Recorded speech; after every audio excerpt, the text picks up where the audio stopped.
আপনারা ইতিহাস পড়ে থাকবেন, জাহিলিয়াতের যুগে নারীদেরকে শুধুমাত্র ভোগের পণ্যই মনে করা হতো, এবং কারো ঘরে যদি কন্যা সন্তান জন্ম নিত এটাকে নিজের জন্য কলঙ্কিত মনে করা হতো, যার কারণে কন্যা সন্তান জন্ম নেওয়ার সঙ্গে সঙ্গেই জ্যান্ত তাদেরকে কফর দিয়ে দেওয়া হতো।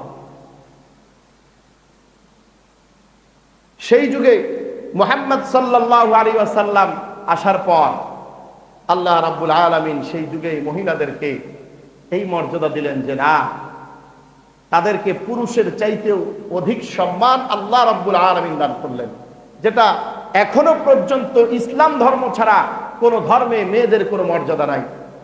কিন্তু ওই বিজাতীয় নাস্তিকগুলি যখন দেখছে যে আরে আমাদের তো ধর্মে আমাদের মেয়েদের কোনো সম্মান নাই, ইসলাম নারীদেরকে এত সম্মান দিয়েছে, এখান থেকে কিভাবে তাদেরকে নিচে নামিয়ে একটা দ্বন্দ্ব লাগিয়ে দেওয়া যায়, যার কারণে তারা কি করবে, সুযোগ খুঁজে তাদের মস্তিষ্কটাকে ওয়াশ করে বলে দেখো ইসলাম তোমাদেরকে ঠগাইছে, তোমরাও তো তোমাদের বাবার সন্তান, তোমরাও তো তোমাদের মায়ের সন্তান, তাহলে তোমাদের ভাইয়েরা কেন তোমাদের চাইতে বেশি পাবে? এবার দেখো, চলুন ইসলাম নারীদেরকে অর্ধেক দিয়ে জিতালো না পুরুষদেরকে 2 গুণ দিয়ে পুরুষদেরকে চাইতে নারীদেরকে বেশি জিতালো, একটু যদি আমরা বিশ্লেষণ করি। أرسله بالحق بشيرا ونذيرا وداعيا إلى الله بإذنه وسراجا وقمرا منيرا. فقد قال الله تعالى في كلامه المجيد وفرقانه الحميد: أعوذ بالله من الشيطان الرجيم. بسم الله الرحمن الرحيم.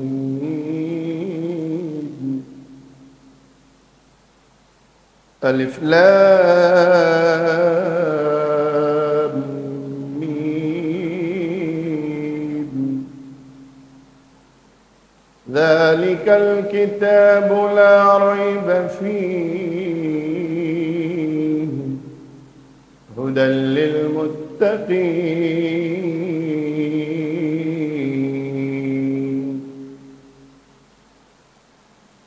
الذين يؤمنون بالغيب ويقيمون الصلاة ومما رزقناهم ينفقون. وقال تعالى: أفتؤمنون ببعض الكتاب وتكفرون ببعض فما جزاء من يفعل ذلك منكم إلا خزي في الحياة الدنيا ويوم القيامة يردون إلى أشد العذاب. وقال تعالى: من استطاع فليتزوج فإنه أغض للبصر وأحصن للفرج. رواه البخاري أو كما قال عليه الصلاة والسلام. وقال تعالى في شان حبيبه: إن الله وملائكته يصلون على النبي يا أيها الذين آمنوا صلوا عليه وسلموا تسليما. اللهم صل على محمد وعلى آل محمد كما صليت على إبراهيم وعلى آل إبراهيم إنك حميد مجيد. اللهم بارك على محمد وعلى آل محمد كما باركت على إبراهيم وعلى آل إبراهيم إنك ইন্নাকা হামিদুম মাজিদ। সাদাকতা ইয়া রাব্বাল আলামিন। আলহামদুলিল্লাহ, আল্লাহ রাব্বুল আলামিনের অশেষ মেহেরবানি যে আল্লাহ তাআলা আমাদেরকে জিলকদ মাসের প্রথম জুমা, হজের মাস, আশহুরুল হুরুমের অন্তর্ভুক্ত মাস, সম্মানিত মাসের প্রথম জুমাতে আমাদেরকে জুমার সালাতের জন্য মসজিদ একত্রিত করেছেন। এজন্য সকলে শুকরিয়া আদায় করছি, আলহামদুলিল্লাহ।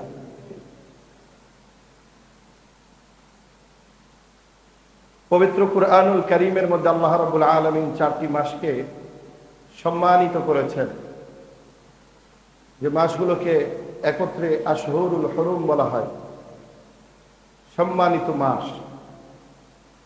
জিলকদ, জিলহজ, মুহররম এবং রজব মাস। এবং এই মাসগুলি এমন যে আল্লাহ তাআলা নিজেই বলছেন, যালিকা ওয়াদ-দীনুল কাইয়্যুম, যে মাসগুলো হচ্ছে প্রতিষ্ঠিত দিন। ফালা তাযলিমু ফীহিন্না আনফুসাকুম, তোমরা তোমাদের উপরে কোনো জুলুম করো না, নিজেদের উপরে অন্যায় পাপ তোমরা করো না।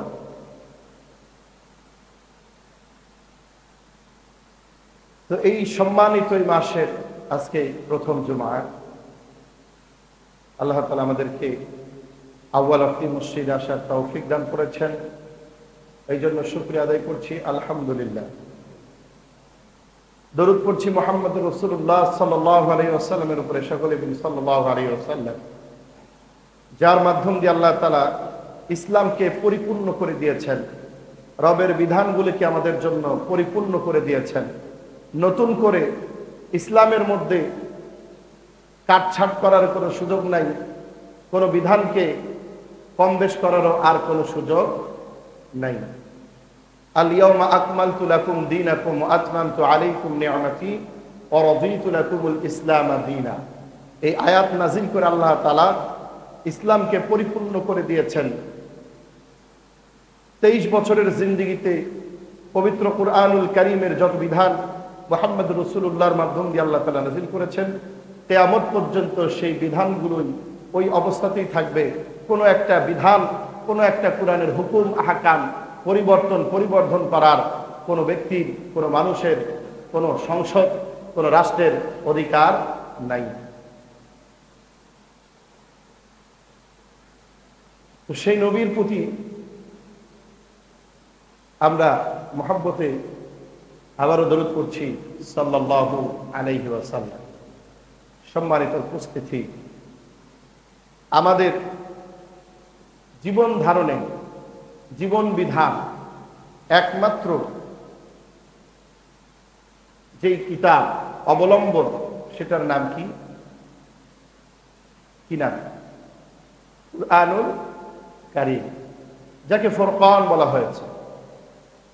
ফুরকান মানে হলো বাইনাল কুফরি ওয়াল বাতিল, বাইনাল হক ওয়াল বাতিল, যেটা হক, সত্য এবং মিথ্যার মধ্যে পার্থক্য করে দেয়।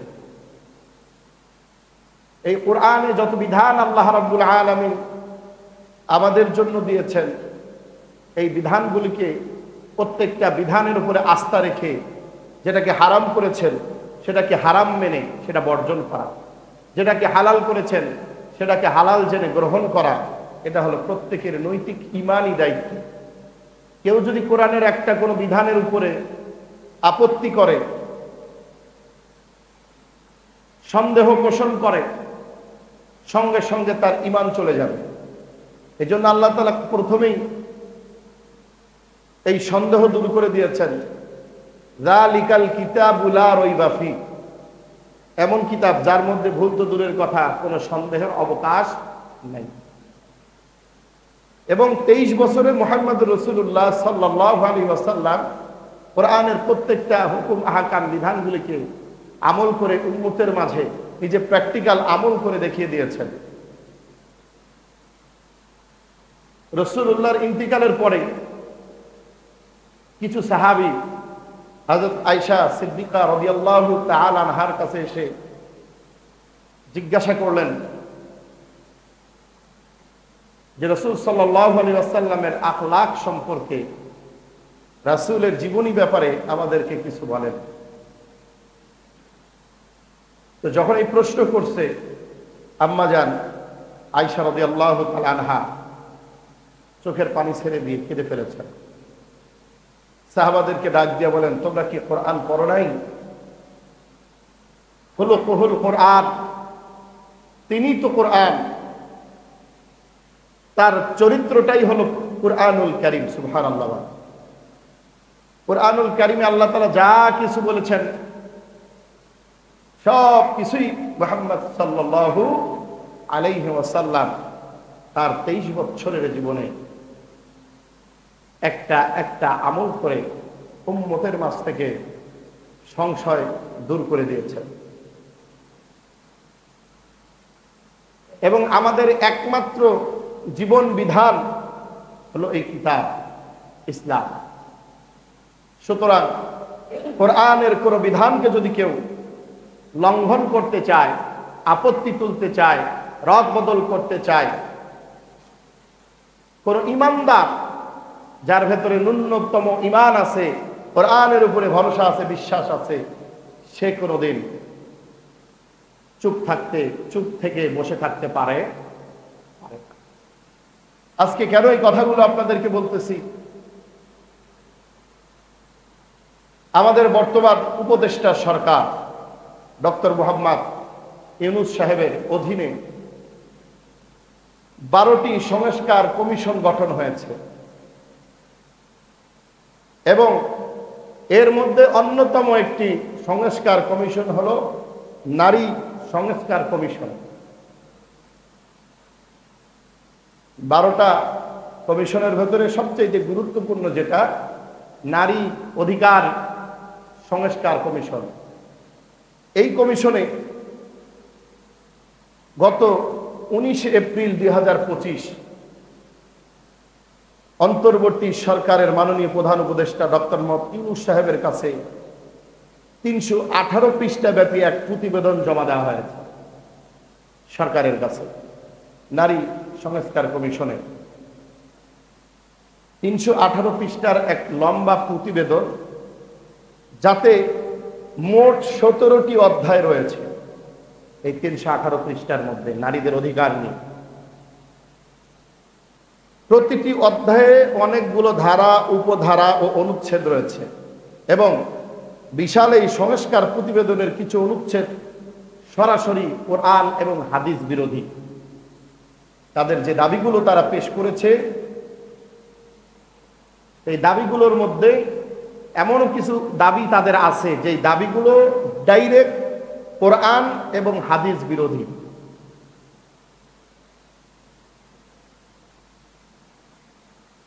তো যেই বিষয়গুলি ডাইরেক্ট কোরআন এবং হাদিস বিরোধী, এবং আমরা 10টা গুরুত্বপূর্ণ বিষয় তাদের দাবি আমরা বের করেছি যেগুলো ডাইরেক্ট কোরআন এবং হাদিস বিরোধী আইন নীতিমালা, যা কোনো 95% মুসলমানের দেশে এটা সংসদে পাশ হবে কোরআন বিরোধী নীতিমালা। এবং ডক্টর ইউনূসের উপদেষ্টা এই সংস্কারের কিছু কিছু জরুরি ভিত্তিতে যেগুলো গুরুত্বপূর্ণ বিষয়, এগুলোকে সংস্কার করার আদেশ পর্যন্ত তিনি দিয়েছেন। অথচ আমরা মুসলমান এই বিষয়গুলো সম্পর্কে আমরা অনেকে জানি না।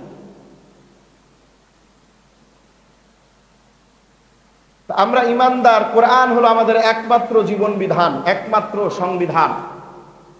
কোরআন বিরোধী কোনো নীতিমালা এদেশের সংসদে পাশ হবে যেটা ইসলামের বহির্ভূত, কোরআন বিরোধী, এদেশের 95% মুসলমান কোনোদিন এটা মেনে নিতে পারে না, ঠিক কিনা? আমরা যেহেতু অনেকেই জানি না এই বিষয়গুলো সম্পর্কে, আজকে ঈমান বাঁচানোর জন্য, সচেতন করার জন্য, আল্লাহ না করুক যদি এই দাবিগুলো সংসদে পাশ হয়ে যায়, এ দেশ আপনি আমি কোন জায়গায় কোন পর্যায়ে যাব আপনি আমি কল্পনাও করতে পারতেছি না। এই জন্য আজকের আলোচনার বিষয়বস্তুই হচ্ছে যেই 10টি আপত্তিকর বিষয়, ডাইরেক্ট কোরআন হাদিস সাংঘর্ষিক এই বিষয়গুলো আপনাদের সামনে কোরআন সুন্নাহর আলোকে তুলে ধরে ঈমানকে, প্রত্যেকটা মুসলমানকে সচেতন করা এটা আমাদের ঈমানি দায়িত্ব। যেহেতু ইসলাম পরিপূর্ণ, এখানে নতুন করে কোনো কিছু যোজন বিয়োজন কম বেশ করার কোনো সুযোগ আপনার আমার নাই। যদি কেউ করতে চায়, এটাকে দমিয়ে দেওয়া, এটার বিরোধিতা করা, প্রতিবাদ করা শুধু আমার নয়, আপনার আমার এদেশের 95% মুসলমানের ঈমানি দায়িত্ব। যদি আপনি আমি চুপ থাকি, হাসরের ময়দানে আল্লাহর দরবারে জবাবদিহিতার কাঠ ময়দান। তো সময় বেশি না নিয়ে, যেহেতু 10টি বিষয় আছে, আমাদেরকে একটা একটা করে ব্যাখ্যা করতে হবে। প্রথম যেই আপত্তি, নারী সংস্কার কমিশনের প্রতিবেদনের 11তম অধ্যায়ের 11(3)(1) ক অনুচ্ছেদে বলা হয়েছে, আপনাদের আমার বক্তব্যের পরে আপনাদের যদি কারো এগুলো বিশদ দেখার ইচ্ছা থাকে, গুগলে সার্চ দিলেই আপনারা এটা পেয়ে যাবেন সুন্দরভাবে। এটা শুধু আজকে এই মসজিদে নয়, গত সপ্তাহে আমি এই মসজিদ থেকে লিফলেট বিতরণ করা হয়েছিল, আপনারা যারা যারা পেয়েছেন দেখেছেন। অনুচ্ছেদের ক অনুচ্ছেদে বলা হয়েছে, নারীদের সম্পত্তির সমান উত্তরাধিকার নিশ্চিত করতে মুসলিম ও হিন্দু উত্তরাধিকার আইন সংশোধন করা জরুরি। অর্থাৎ নারী সম্পত্তি উত্তরাধিকার সমান সমান, নারী এবং পুরুষের উত্তরাধিকার বিরাসে সমান সমান হতে হবে। ইসলামে নারীদেরকে উত্তরাধিকারে কতটুকু অংশ দেওয়া আছে? আল্লাহ রাব্বুল আলামিন বলছেন, ইউসিকুমুল্লাহু ফি আওলাদিকুম কাযযাকারি মিসলু হাযযিল উনসায়াইন।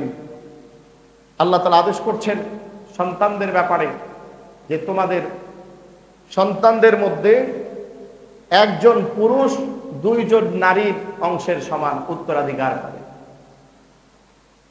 লিযযাকারি মিসলু হাযযিল উনসায়াইন, একজন পুরুষ 2 জন মেয়ে যা উত্তরাধিকার পাবে, একজন পুরুষ তার সমান পাবে, 2 জনের সমান একজন পুরুষ পাবে। এটা হলো আল্লাহ রাব্বুল আলামিনের নির্ধারিত বিধান। তো তারা দাবি করেছে যে ইসলাম মানার কারণে নাকি ইসলাম নারীদেরকে ঠগিয়েছে।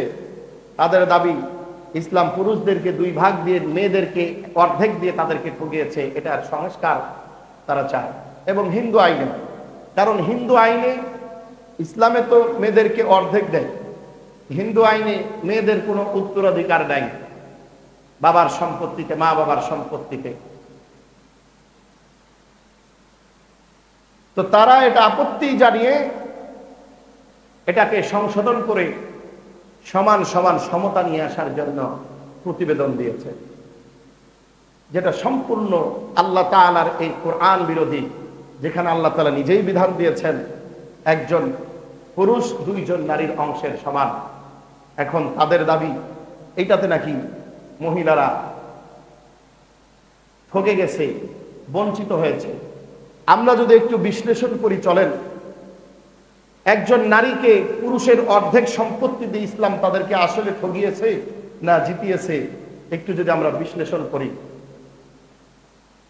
এই বিধান এমন একটা যুগে আল্লাহ রাব্বুল আলামিন নাজিল করেছেন, যখন যেই যুগে নারীদের কোনো দাম, কোনো মর্যাদা, কোনো মূল্যায়ন মানুষের কাছে ছিল না। আপনারা ইতিহাস পড়ে থাকবেন, জাহিলিয়াতের যুগে নারীদেরকে শুধুমাত্র ভোগের পণ্যই মনে করা হতো, এবং কারো ঘরে যদি কন্যা সন্তান জন্ম নিত, এটাকে নিজের জন্য কলঙ্কিত মনে করা হতো, যার কারণে কন্যা সন্তান জন্ম নেওয়ার সঙ্গে সঙ্গেই জ্যান্ত তাদেরকে কফর দিয়ে দেওয়া হতো। সেই যুগে মুহাম্মদ সাল্লাল্লাহু আলাইহি ওয়াসাল্লাম আসার পর আল্লাহ রাব্বুল আলামিন সেই যুগে মহিলাদেরকে এই মর্যাদা দিলেন যে না, তাদেরকে পুরুষের চাইতেও অধিক সম্মান আল্লাহ রাব্বুল আলামিন দান করলেন, যেটা এখনো পর্যন্ত ইসলাম ধর্ম ছাড়া কোন ধর্মে মেয়েদের কোনো মর্যাদা নাই। বৌদ্ধ ধর্মে মহিলাদেরকে বেদনাদায়ক, আরামদায়ক, কষ্ট মনে করা হয়, যার কারণে বৌদ্ধরা সংসার জীবন থেকে তারা সন্ন্যাসী জীবনকে তারা মূল হিসাবে তাদের ধর্মে তারা বেছে নিয়েছে। হিন্দু ধর্মে নারীদেরকে কোনো মর্যাদা তাদের নাই, তাদের মেয়েদের কোনো সম্মান নাই, যার কারণে মেয়েদেরকে যখন বিবাহ দেওয়া হয় বিশাল আকারের যৌতুক পণ দিয়ে মেয়েদেরকে একজন পুরুষের ঘরে পাঠানো হয়। পরবর্তীতে পিতামাতার সম্পত্তিতে তাদের কোনো অংশ নাই। খ্রিস্টান ধর্মে মেয়েদের কোনো সম্মান নাই, যার কারণে তারা কি করবে, কি খাবে, এজন্য তারা নিজেরাই কর্মসংস্থান বেছে নেয় নিজের জীবন অতিবাহিত করার জন্য। ইহুদি ধর্মেও মহিলাদেরকে তারা ঈশ্বরের নৈকট্য অর্জনের পথে মূল বাধা মনে করে। শুধুমাত্র ইসলাম যেখানে মেয়েদেরকে ওই জায়গা থেকে টেনে এনে এত বড় সম্মান দান করেছেন।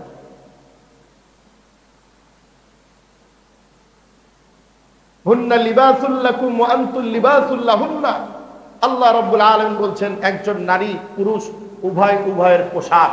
পোশাক যেমন শরীরের সঙ্গে লেগে থাকবে, একজন নারী পুরুষ স্বামী স্ত্রী একে অপরের পোশাকের মতো শরীরের সঙ্গে বিপদে আপদে একে অপরের সহযোগী হয়ে থাকবে। কিন্তু ওই বিজাতীয় নাস্তিকগুলি যখন দেখছে যে আরে আমাদের তো ধর্মে আমাদের মেয়েদের কোনো সম্মান নাই, ইসলাম নারীদেরকে এত সম্মান দিয়েছে, এখান থেকে কিভাবে তাদেরকে নিচে নামিয়ে একটা দ্বন্দ্ব লাগিয়ে দেওয়া যায়, যার কারণে তারা কি করবে সুযোগ খুঁজে তাদের মস্তিষ্কটাকে ওয়াশ করে বলে দেখো ইসলাম তোমাদেরকে ঠগাইছে, তোমরাও তো তোমাদের বাবার সন্তান, তোমরাও তো তোমাদের মায়ের সন্তান, তাহলে তোমাদের ভাইয়েরা কেন তোমাদের চাইতে বেশি পাবে? এবার দেখো চলুন, ইসলাম নারীদেরকে অর্ধেক দিয়ে জিতালো না পুরুষদেরকে 2 গুণ দিয়ে পুরুষদেরকে চাইতে নারীদেরকে বেশি জিতালো? একটু যদি আমরা বিশ্লেষণ করি, ইসলাম পুরুষকে 2 গুণ সম্পত্তি দিয়ে 3 গুণ বাজেট দিয়েছেন, নারীদেরকে অর্ধেক দিয়ে পুরোটাই তাদের জন্য সঞ্চয় আল্লাহ রাব্বুল আলামিন করে দিয়েছেন। একজন পুরুষ বাবার ঘরে যতদিন সে প্রাপ্ত বয়স্ক হবে না ততদিন বাবার উপরে নির্ভরশীল। যখন একজন পুরুষ প্রাপ্ত বয়স্ক হয়ে যায় তখন আর বাবার কোনো দায়িত্ব নাই। এই পুরুষটার এখন থেকে নিজের দায়িত্ব নিজে, বাবার কোনো দায়িত্ব নেই। নিজের খরচ, নিজের পড়াশোনা, নিজের খাওয়া পড়া সব প্রাপ্তবয়স্ক হওয়ার পর ওই পুরুষের উপরে। এরপরে যখন ওই পুরুষটা বিবাহ করবে, বিবাহ করার পর তার যে স্ত্রী আসবে, এই স্ত্রীর যাবতীয় ভরণ পোষণ খরচ সবকিছু তার স্বামী, সবকিছুই ওই স্বামীকেই বহন করতে হবে, মহিলাকে নয়। এরপরে ওই মহিলার গর্ভে যত সন্তান জন্মগ্রহণ করবে, এই সন্তানের যত ভরণ পোষণ, যত খরচ, চিকিৎসা, শিক্ষা, বস্ত্র, যা কিছু সবকিছু তার পিতার দায়িত্ব, মায়ের কোনো দায়িত্ব নাই এই ব্যাপারে। আচ্ছা এবার বলুন, পুরুষকে ইসলাম কয় গুণ সম্পদ দিলেন? বলেন 2 গুণ, কিন্তু খরচের বাজেট দিলেন কয় গুণ? 3 গুণ। নিজের খরচ, ওয়াইফের খরচ, সন্তানের খরচ, নারীর কোনো খরচ নাই। এবার আসুন, নারীদেরকে অর্ধেক দিল, দেওয়ার পরে এখন নারীদেরকে ইসলাম জিতাইছে না ঠগাইছে? এবার একটু বিশ্লেষণ করি। একটা মেয়ে বাবার ঘরে যতদিন থাকে সম্পূর্ণ খরচ তার বাবা, মেয়ের কোনো খরচ নাই। বাবার ঘর থেকে যখন মেয়েটাকে স্বামীর ঘরে পাঠাবে, এই মেয়েটার যাবতীয় যত খরচ তার স্বামী, মেয়ের 1 পয়সাও নিজের থেকে খরচ করার কোনো ইখতিয়ার নাই, সবকিছু তার স্বামী। ওই মেয়ের পেটে গর্ভে যত সন্তান জন্মগ্রহণ করবে সকল সন্তানের ভরণ পোষণ খাওয়া পড়া সব তার স্বামীর। মেয়ের 4 আনা কোনো খরচ নাই। এইবার বলেন, নারীদেরকে অর্ধেক দিয়ে ইসলাম জিতাইল না ঠগাইল? যতটুকু দিল সবটুকুই তার জমা থাকলো, কোনো খরচ নাই, সবটুকুই তার বিনিয়োগ, সবটুকুই তার সঞ্চয়। এই মেয়ের যদি কোটি কোটি টাকার মালিক হয়, 1 পয়সাও তার খরচ করার কোনো বিধান ইসলাম দেয় নাই, সম্পূর্ণ খরচ তার পুরুষের। আর ভিন্ন দিকে পুরুষকে 2 গুণ সম্পত্তি দিয়ে 3 গুণ বাজেট আল্লাহ তাআলা দিয়ে দিলেন। এখন বলেন, ইসলাম নারীকে অর্ধেক দিয়ে পুরুষের অর্ধেক দিয়ে নারীকে কি ঠগাইছে না জিতাইছে? আপনারা কথা বলেন না দেখি, ঠগাইলো না জিতাইলো? ইসলাম নারীদেরকে জিতালো, বরঞ্চ ঠগাই নাই। কিন্তু আমাদের দেশের নাস্তিক ওই বিজাতীয় দালালেরা আজকে তারা আমাদের মা বোনদের মস্তিষ্কগুলোকে ধরাই করে তারা আজকে দাবি তুলতেছে যে ইসলাম নাকি মেয়েদেরকে মেরাসে ঠগিয়েছে, তাদেরকে এটা সংশোধন করে রাষ্ট্রীয়ভাবে সমান সমান সম্পত্তি আইন পাশ করা হোক, যেটা সম্পূর্ণ আল্লাহ রাব্বুল আলামিন কাযযাকারি মিসলি হাজ্জুল উনসাইন এই আয়াতের সম্পূর্ণ বিরোধ। এখন যদি আপনি আমি এটা মুখ বুজে সহ্য করে নেই, কোরআন বিরোধী আইন যদি পাশ হয়ে যায়, তাহলে রাষ্ট্রের দেশের পরিবারের অবস্থা কি হবে? এমনিতেই তো বর্তমান ঘরে ঘরে উত্তরাধিকার নিয়ে সম্পত্তি নিয়ে যেইভাবে মারামারি হত্যা চলতেছে, এমনিতেও অর্ধেক আছে, তাই তো কত ভাইয়েরা বোনদেরকে সম্পত্তি দিতে চায় না। গত কয়েকদিন আগেও ভিডিও ভাইরাল হয়েছে, আপনারা দেখেছেন, কুমিল্লায় 2 সন্তান পিতাকে মারতে মারতে মেরেই ফেলেছে, পিতার রক্তে সন্তানের পাঞ্জাবি ভিজে লাল হয়ে আছে। এমন সন্তান, যেই সন্তান 5 ওয়াক্ত নামাজ পড়ে, কপালে সিজদার দাগ ঘটা পড়ে আছে, দেখছেন না আপনারা? দেখেন নাই? এই অবস্থা যদি এখন হয়, এই আইন যদি আবার পাশ হয়, তাহলে প্রত্যেকটা ঘরে ঘরে গৃহদ্বন্দ্ব ছাড়া আর কোনো কিছুই বাকি থাকবে না। এই জন্য এখনো আপনি আমি যদি চুপ থাকি, বসে থাকি, যদি প্রতিবাদ আওয়াজ না তুলি, তাহলে নিজের কপালে নিজেকে কুড়াল মারা ছাড়া এবং হাসরের ময়দানে আল্লাহ রাব্বুল আলামিনের সামনে জবাবদিহিতার কাঠগড়ায় দাঁড়ানো ছাড়া আপনার আমার কোনো উপায় থাকবে না।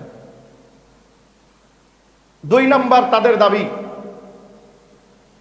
5ম অধ্যায়ের 3-2 খ অনুচ্ছেদে বলা হয়েছে, জন্ম মৃত্যু বিবাহ তালাকের তথ্য স্থানীয় সরকার প্রতিষ্ঠান ও কাজী অফিসের মধ্যে যাচাই বাছাইয়ের জন্য তথ্য বিনিময়ের ব্যবস্থা করা, যাতে কম বয়সে বিবাহ ও বহু বিবাহ রোধ করা যায়। অর্থাৎ একজন পুরুষ 1-এর অধিক বহু বিবাহ করতে পারবে না, এটা তারা দাবি তুলেছে, যেটা সম্পূর্ণ কোরআন বিরোধী। আল্লাহ রাব্বুল আলামিন বলছেন সূরা নিসার 3 নম্বর আয়াতে, ফানকিহু মা তাবা লাকুম মিনান নিসাই মাসনা ওয়া সুলাসা ওয়া রুবা, যে তোমাদের যদি প্রয়োজন হয় বিবাহের জন্য, তোমরা 2 জন 3 জন 4 জনকে বিবাহ করো। অর্থাৎ বহু বিবাহের আদেশ এটা আল্লাহ রাব্বুল আলামিন। এখন তারা দাবি করতেছে যে না, একজন পুরুষ বহু বিবাহ করতে পারবে না, 1-এর অধিক বিবাহ সে করতে পারবে না। এই আইনকে আমরা সংশোধন চাই। হাদিসে রাসূলুল্লাহ সাল্লাল্লাহু আলাইহি ওয়াসাল্লাম বলছেন, আন ইবনে আব্বাস আন ইবনে মাসউদ قال قال رسول الله صلى الله عليه وسلم يا معشر الشباب من استطاع فليتزوج فإنه أغض للبصر وأحسن للفرج। আল্লাহ রাসূল বলতেছেন, হে যুবক সম্প্রদায়, তুমি যদি তোমার জৈবিক চাহিদা, তোমার যদি যৌনতাকে ধরে রাখতে না পারো, তাহলে তোমরা বিবাহ করো। তোমরা কি করো? বিবাহ করো। এর দ্বারা কি হবে? আগাদ্দু লিল বসরি ওয়া আহসানু লিল ফারাজি, এর দ্বারা তোমার চোখের হেফাজত হবে এবং তোমার লজ্জাস্থানের তোমার যৌনতা, তোমার যৌবনকে ধরে রাখবে। আর যদি তুমি তোমার বিবাহ করতে তুমি যদি সামর্থ্যবান না হও, তাহলে তুমি সিয়াম পালন করো। ওয়ালাইহিস সাওম ফাইন্নাহু লাহু বিজাউন, তাহলে তুমি সিয়াম পালন করো। এই সিয়াম তোমাকে তোমার সকল প্রকার ফায়সা কাজ থেকে তোমাকে বিরত রাখবে। বুখারী শরীফের 5066 নম্বর হাদিস। অর্থাৎ বিবাহ করা নিজের যৌনতাকে অপকর্ম থেকে নিজেকে বাঁচিয়ে রাখার জন্য ইসলাম এবং আল্লাহ রাব্বুল আলামিন একজন পুরুষকে বহু বিবাহ করার আদেশ দিয়েছেন। আজকে তারা দাবি তুলতেছে একজন পুরুষ কোনোভাবেই বহু বিবাহ করতে পারবে না, এটাকে আইন সংশোধন করে বহু বিবাহ রোধ করা হোক, বাল্য বিবাহ দেওয়া যাবে না, বাল্য বিবাহ রোধ করতে হবে। আমরা যদি মুখ বুজে বসে থাকি তাহলে আমাদের হাসরের ময়দানে আল্লাহর কাছে জবাব দিতে হবে। 3 নাম্বার দাবি তাদের, দেখুন কত মারাত্মক কথা। ছোটবেলায় আমরা এগুলো শুনেছিলাম যে তাদের দাবি শরীর আমার, সিদ্ধান্ত আমার, আমার শরীর আমি দেব, যাকে খুশি তাকে দেব।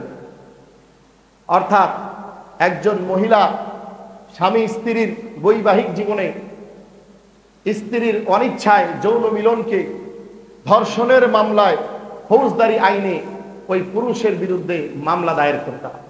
নাউজুবিল্লাহ। অর্থাৎ আমার যদি মনে না চায়, আমার ইচ্ছার বিরুদ্ধে আমার স্বামী আমার দিকে আগাইতে পারবে না, আমার চাহিদা পূরণ করতে পারবে না, যেটা সম্পূর্ণ কোরআন বিরোধী। আল্লাহ রাব্বুল আলামিন বলছেন, আলা লাহুল খলকু ওয়াল আমর, সতর্ক হও, সৃষ্টি এবং আদেশ একমাত্র তারই। সৃষ্টি যার, আদেশ চলবে তার। ইনিল হুকমু ইল্লা লিল্লাহ, ফয়সালার অধিকার কেবল আল্লাহরই। এই শরীর আমার না, এই দেহের মালিক কে? এই জীবনের মালিক কে? আল্লাহ রাব্বুল আলামিন। অর্থাৎ যে দাবি করে এটা আমার শরীর, এটা সম্পূর্ণ কোরআন বিরোধী কথা। 2 নাম্বার তাদের যে দাবি, নারীর স্ত্রীর অনিচ্ছায় স্বামী তার সঙ্গে একত্র হতে পারবে কিনা, ইসলাম এ ব্যাপারে কি বলে দেখুন। বুখারী শরীফের মধ্যে আল্লাহ রাসূল সাল্লাল্লাহু আলাইহি ওয়াসাল্লামের হাদিস, কোন স্বামী যদি তার স্ত্রীকে নিজের চাহিদা পূরণের জন্য তার স্ত্রীকে ডাকে, আর কোনো কারণ ছাড়াই যদি স্ত্রী তার স্বামীর ডাকে সাড়া না দেয়, যে আমি দিব না, আমার ইচ্ছা নাই, আর এতে করে যদি তার স্বামী কষ্ট পেয়ে রাত্র পার করে, সারা রাত আল্লাহর ফেরেশতারা ওই স্ত্রীর উপরে লানত করতে থাকে। নাউজুবিল্লাহ। আল্লাহ তাআলা বলছেন, নিসাউকুম হারসুল লাকুম, তোমাদের স্ত্রীরা তোমাদের জন্য শস্য ক্ষেত্র, তোমার জমিনে তুমি যেইভাবেই খুশি তুমি আবাদ করতে পারো, এটার মালিক তুমি। স্ত্রী হলো আপনার মোহরানার হক। এখন তো মোহরানা 10 লাখ 8 লাখ টাকা বানতেছে কেন? যদি টাকা দিয়ে আপনি স্ত্রীকে কিনে নিয়েছেন আপনার জৈবিক চাহিদা পূরণ করার জন্য, ইসলাম এই কথা বলে না যে জুলুম করতে হবে। নারী পুরুষ স্বামী স্ত্রী একে অপরের সহনির্ভরশীল, কিন্তু কোনো কারণ ছাড়াই আমি আমার স্বামীকে দেব না, পর পুরুষের কাছে দেব। নাউজুবিল্লাহ বলে। আজকে বর্তমান ঘরে ঘরে তাই চলতেছে। বিবাহ করতেছে, ঘরে স্বামী আছে, স্বামীর কাছে যায় না, বাইরে পরকীয়া করতেছে। গতকালকে ভিডিও দেখলাম, গ্রেফতারও করছে যে 2 জন নারী ঢাকার গুলশান, পুরুষদেরকে তারা যুবকদেরকে ধরে নিয়ে এসে হাত পা বেঁধে চাবুক দিয়ে ব্যত্রাঘাত করে নাকি তাদের যৌন চাহিদা মেটাচ্ছে এবং ভিডিও করে এগুলো ছাড়ছে। আজকে কালকে রাত্রেই দেখলাম। তাহলে সমাজ আমাদের কোথায় যাচ্ছে, কোন দিকে যাচ্ছে? আপনি আমি যদি এগুলোর ব্যাপারে সচেতন না হই, তাহলে সমাজ আজকে ধ্বংসের দিকে চলে যাবে। আপনি এই দেশ, এই রাষ্ট্র, এই সমাজ ব্যবস্থা বিজাতীয় ইউরোপ আমেরিকার মতন হতে বেশি সময় লাগবে না। 4 নাম্বার 10ম অধ্যায়ের 10-এর 2 অনুচ্ছেদে বলা হয়েছে, সমাজে প্রচলিত প্রথা, কুসংস্কার ও মাসিক সম্পর্কে ভ্রান্ত নেতিবাচক ভ্রান্ত ধারণা নারী ও কিশোরীদের মাসিক ব্যবস্থা, স্বাস্থ্য ব্যবস্থার ক্ষেত্রে বড় বাধা। এটাকে সংস্কার করতে হবে। অর্থাৎ ইসলাম যে বলে একজন মহিলার যখন মাসিক পিরিয়ড চলবে, সেই সময় মাসিক 2টা অবস্থা, একটা হলো হায়েজ এবং নিফাস। এই 2 অবস্থায় যখন তাদের পিরিয়ড চলবে, সেই মুহূর্তে কোন স্ত্রী কোন স্বামীর সঙ্গে, স্বামী তার স্ত্রীর সঙ্গে মেলামেশা করতে পারবে না, এটা আল্লাহর বিধান।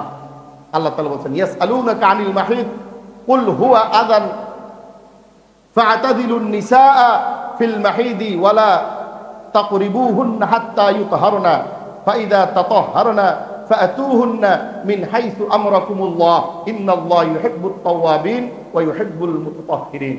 আল্লাহ রাব্বুল আলামিন বলছেন, তারা আপনাকে ঋতুস্রাব সম্পর্কে জিজ্ঞাসা করে, আপনি বলুন এটি এক প্রকার কষ্ট, সুতরাং ঋতুবতী অবস্থায় নারীদের থেকে দূরে থাকো এবং তারা পবিত্র না হওয়া পর্যন্ত তাদের সঙ্গে সহবাস করো না।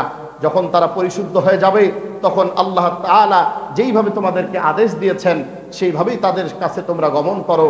নিশ্চয় আল্লাহ রাব্বুল আলামিন তওবা গ্রহণকারীদের ভালোবাসেন এবং পবিত্রতা অবলম্বনকারীদের ভালোবাসেন। এই নাস্তিকের বাচ্চারা দাবি তুলেছে এটা একটা ভ্রান্ত কুসংস্কার। নাউযুবিল্লাহ।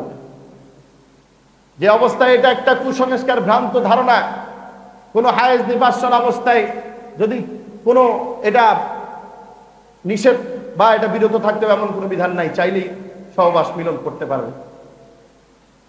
আপনি কি জানেন সমাজের মধ্যে অনেক সন্তান এই যে হিজড়া হয়, প্রতিবন্ধী হয়, বিকলাঙ্গ হয়, কেন হয়? বিজ্ঞান গবেষণা করে দেখেছে অতিরিক্ত সন্তান বিকলাঙ্গ হিজড়া হওয়ার মূল কারণ হলো এই সময় নিয়ম না মেনে স্বামী স্ত্রী মিলন করাতে ওই সন্তান যদি হয় সেই সন্তানটা হয় হিজড়া। নাউযুবিল্লাহ। তার মানে তারা ওই ট্রান্সজেন্ডার সমতা জমিনের মধ্যে বাস্তবায়ন করতে চায়, যেটা কোরআন বিরোধী। এবং আল্লাহ রাসূল সাল্লাল্লাহু আলাইহি ওয়াসাল্লাম বলতেছেন, আন আবি মাসউদিন উকবাত ইবনে আমির আল আনসারী বদরি قال رسول الله صلى الله عليه وسلم ان مما ادرك الناس من كلام النبوة الاولى اذا لم تستح فاصنع ما شئت। আল্লাহ রাসূল সাল্লাল্লাহু আলাইহি ওয়াসাল্লাম বলতেছেন, আগের নবীদের বাণীসমূহ থেকে যে কথাগুলো মানুষ পেয়েছে তার একটি হলো, যদি তোমার লজ্জা না থাকে তবে তুমি যা খুশি তাই করো। কারণ যদি কারো লজ্জা না থাকে আপনি যা খুশি তাই করেন। কারণ আল হায়াউ শু'বাতুম মিনাল ঈমান, লজ্জা হচ্ছে ঈমানের অঙ্গ, প্রধান অঙ্গ। যার লজ্জা নাই তার ঈমান নাই। সুতরাং সে যা খুশি তাই করুক, তার সঙ্গে ইসলামের কোনো সম্পর্ক নেই। তাহলে এটা একটা কোরআন বিরোধী নীতিমালা তারা রাষ্ট্রে বাস্তবায়ন করতে চায়। আপনার আমার বসে থাকার কোনো সুযোগ নাই। 5 নম্বরে 4th অধ্যায়ে 4-1 অনুচ্ছেদে বলা হয়েছে, নারী ও শিশু সংক্রান্ত নীতি প্রণয়ন ও বাস্তবায়নের সহায়তা করে এটি একটি নারীর অধিকার রক্ষা ও জেন্ডার সমতা নিশ্চিত করতে নীতিমালা প্রণয়ন, বাস্তবায়ন, পর্যবেক্ষণ ও পরামর্শ প্রদান করে। এখানে পরোক্ষভাবে ট্রান্সজেন্ডার এর বিষয়ে বলা হয়েছে, অর্থাৎ নারী শিশু সমতা।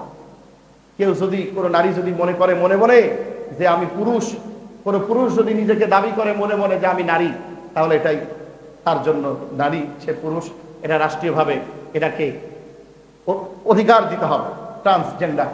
অথচ আল্লাহ রাব্বুল আলামিন স্পষ্টভাবে বলছেন, ওয়ালা আমুরান্নাহুম ফালিয়ুগাইয়িরুন্না খালকাল্লাহ ওয়া মান ইয়াত্তাখিযিশ শাইতানা ওয়ালিয়্যাম মিন দুনিল্লাহি ফাকাদ খাসিরা খুসরানাম মুবিনা। আর শয়তান অবশ্যই তাদেরকে নির্দেশ দেবে, বলে তারা আল্লাহর সৃষ্টিকে পরিবর্তন করবে। আল্লাহ তোমাকে বানাইলো পুরুষ, এখন শয়তান বলে এটা পরিবর্তন কর, তুই নারী হ। দেখেন না সমাজে কত পুরুষ নারীর মতন পোশাক আশাক পরে, কানে দুল, নাকে ফুল, হাতে চুড়ি পরে নারীর মতন পোশাক আশাক পরে ঘুরতেছে। কত নারী পুরুষের মতন পোশাক আশাক পরে ঘুরতেছে এবং এটাকে তারা সমাজে প্রমোট করতেছে। বলে শয়তান এটাকে আদেশ দেয়, দিয়ে তাদেরকে আল্লাহর সৃষ্টিতে পরিবর্তন নিয়ে আসে, যে তোমরা পরিবর্তন ঘটাও। আর যে কেউ আল্লাহকে বাদ দিয়ে শয়তানকে বন্ধু হিসেবে গ্রহণ করবে, ফাকাদ খাসিরা খুসরানাম মুবিনা, সে সবচাইতে বড় স্পষ্ট ক্ষতির মধ্যে শামিল হয়ে যাবে। আল্লাহ রাসূল সাল্লাল্লাহু আলাইহি ওয়াসাল্লাম বলছেন, লাআনা রাসূলুল্লাহি সাল্লাল্লাহু আলাইহি ওয়াসাল্লাম আল মুতাশাব্বিহিনা মিনার রিজালি বিন নিসা ওয়াল মুতাশাব্বিহাতি মিনান নিসাই বির রিজাল। সহিহ বুখারীর 5885 নম্বর হাদিস। আল্লাহ রাসূলের লানত ওই সমস্ত নারী পুরুষের উপরে যেই সকল পুরুষেরা নারীর আকৃতি ধারণ করে, এবং ওই সমস্ত নারীর উপরে লানত যেই সমস্ত নারীরা পুরুষের আকৃতি ধারণ করে। নাউযুবিল্লাহ। এখন আপনি ট্রান্সজেন্ডারকে, কিছুদিন আগেও এই দাবি উঠছিল এবং আমাদের বইয়ের ভেতরেও এই ট্রান্সজেন্ডারকে উদ্ভুত করার জন্য আমাদের পাঠ্যপুস্তকের ভেতরেও এই ট্রান্সজেন্ডার সমতাও আমাদের পাঠ্যপুস্তকের আওতাভুক্ত করা হয়েছে, ঠিক কিনা? আপনি আমি যদি সচেতন না হই, আপনার আমার পরিবার সন্তান ধ্বংসের দিকে যাবে। আপনি আমি শুধু বসে বসে দেখা ছাড়া কিছুই থাকবে না। 6 নম্বর দাবি তাদের, 6ষ্ঠ অধ্যায়ের 6-3-1 ক অনুচ্ছেদে বলা হয়েছে, বিবাহ বিচ্ছেদ, স্ত্রী ও সন্তানের ভরণ পোষণ, দেনমোহর, উত্তরাধিকার, অভিভাবকত্ব ও নাগরিকত্ব আইনে নারী পুরুষের সমান অধিকার নিশ্চিত করা তথা ইসলামী আইনে থাকা নারী ও পুরুষের মধ্যকার বৈষম্য দূর করা। অর্থাৎ নারী পুরুষের সমান অধিকার থাকতে হবে। একজন সন্তানের উপরে যেমন পিতার অধিকার সবচাইতে বেশি থাকে, একজন সন্তান যেমন তার পিতার পরিচয়ে পরিচিত হয়। তো তাদের দাবি এখানে অনেকগুলো বিষয় আছে, তার মধ্যে এটা একটা। তাদের দাবি, এটা আমাদের দেশে এক পাশও হয়েছিল, যে নামের আগে পিতার পরিচয়, আপনার যখন জন্ম নিবন্ধনী করা হয় আপনার নামের পরে পিতার নাম আসে, কিন্তু না, পিতার নাম নয়, বরং মায়ের নামে পরিচিত হতে হয়। এখনো আছে না এরকম, পাশ হয়েছে না? পিতার পরিচয় নাই, আপনার আইডি কার্ড, জন্ম নিবন্ধন কোনো জায়গায় গেলে আপনার বাবার জায়গায় মায়ের নাম থাকতে হবে। এটা তো বিজাতীয়দের সংস্কৃতি, কারণ তাদের মা ঠিক আছে কিন্তু বাবার কোনো পরিচয় নাই। তাদের তো বিবাহ সাথীর কোনো প্রয়োজন হয় না, কখন কার সাথে মেলামেশা করছে, কিন্তু পেট তো একটাই সন্তান বের হয়েছে, মাকে সে তো জানে, কিন্তু তার বাবাকে তার তো কোনো পরিচয় নয়। তো এই সন্তানটা কার পরিচয় পরিচিত হবে? মায়ের পরিচয়, কারণ বাবার তো কোনো পরিচয় নাই। এটাকে আমার মুসলিম সমাজের মধ্যে তারা ঢুকাই দিতে চায়। আপনার আমার সন্তানদেরকে পিতার পরিচয় নয়, বরং তারা মায়ের পরিচয়ে পরিচিত করে ওই সন্তানের আসল যেই পরিচয় সেটার থেকে তাকে বঞ্চিত রাখতে চায়। নারী পুরুষ সমান দাবি তাদের, যে আমরা ঘরের মধ্যে কেন থাকবো, পুরুষের মতন আমরাও চাকরি করব, আমরাও স্বাধীনভাবে চলাফেরা করব, পুরুষরা যেইভাবে চলে আমরাও সেইভাবে চলবো। পুরুষেরা যদি বহু বিবাহ করতে পারে আমরা কেন পারবো না? ওই যে তসলিমা নাসরিন বলছিল না, যে পুরুষ যদি 4টা বিবাহ করতে পারে নারীরা কেন পারবে না? তো তাদের দাবিগুলো এগুলোই, যে পুরুষরা সমান, আমরাও তো সমান অধিকার, আমরাও 4টা-5টা বিয়ে করব। এটা আইন পাশ করা হোক। নাউযুবিল্লাহ। বলে আর রিজালু কাওয়ামুন আলান নিসা, আল্লাহ রাব্বুল আলামিন বলতেছেন পুরুষেরা নারীদের উপরে কর্তৃত্বশীল। বিমা ফাদ্দালাল্লাহু বা'দুহুম আলা বা'দ, আল্লাহ তাআলা একে অপরের উপরে শ্রেষ্ঠত্ব দান করেছেন, আর সেই শ্রেষ্ঠত্ব থেকে সম অধিকারের নেশায় নারী ছুটছে পথে ঘাটে। মায়ের জাতি নোংরা বেশে ফান্দে পড়ছে অবলাতে। এই বিধর্মীরা এই সম অধিকারের নেশায় দাবিতে আমার মা বোনকে রাস্তায় নামিয়ে তাদেরকে তাদের লালসতার শিকার বানাইতেছে। আজকে সম অধিকারের দাবিতে আজকে রাস্তায় যে সকল মা বোনেরা নামে, এই কারণেই তো রাস্তাঘাটে প্রকাশ্য দিবালোকে আজকে ধর্ষণ, ব্যভিচার প্রকাশ্য দিবালোকে বেড়ে গেছে। লিযযাকারি মিসলু হাযযিল উনসাইন, অর্থাৎ পুরুষ নারীদের উপর কর্তৃত্বশীল। একজন পুরুষ তার নারীদের উপরে শ্রেষ্ঠত্ব লাভ করবে, এটাই আল্লাহ তাআলার বিধান। এই বিধানকে যারা লঙ্ঘন করতে চায় কোশ্চিনকালেও তারা ইসলাম ধর্মের অনুসারী হতে পারে না। 7 নম্বর 3য় অধ্যায়ে 3-2-1-4 খ অনুচ্ছেদ বলা হয়েছে। এটা দেখেন, এটা সবচাইতে মারাত্মক। এই দাবিটা ডাইরেক্ট রাসূলের উপরে তারা তহমত চাপিয়ে দিতে চায়। শিশু ও দত্তক গ্রহণ সংস্কার করো, আইনি প্রদত্ত গ্রহণ বিষয়কে একটি স্বতন্ত্র আইন প্রণয়ন করতে হবে। কি আইন? যা শিশুটিকে দত্তক পরিবারে অন্তর্ভুক্ত হিসেবে স্বীকৃতি দেবে, পূর্ণ উত্তরাধিকার প্রদান করবে এবং শিশুটিকে গর্ভজাত সন্তানের মতো একই আইনে সুবিধা প্রদান করবে। আমাদের দেশে দত্তক নেওয়া হয় না সন্তান, তো দত্তক যেই সন্তান নিবে তাদের দাবি হলো এই সন্তানটাকে গর্ভজাত সন্তানের মতোই তাকে অধিকার দিতে হবে। এবং একজন গর্ভজাত সন্তান যেমন পিতামাতার উত্তরাধিকার বিরাসের অন্তর্ভুক্ত হয়, তা ওই দত্তক সন্তানটাকে উত্তরাধিকারে মনোনীত করতে হবে। এটা একটু মাথা খাটান, এটা তারা ঘুরাই নিয়ে গেছে ১৫০০ বছর আগে রাসূলুল্লাহ সাল্লাল্লাহু আলাইহি সাল্লামের কাছে। দত্তক সন্তান, এই সন্তান কোনোদিন গর্ভজাত সন্তানের মতন পিতার অধিকার কোনোদিন সে সন্তানের অধিকার পাবেন, এটা আল্লাহর আদেশ।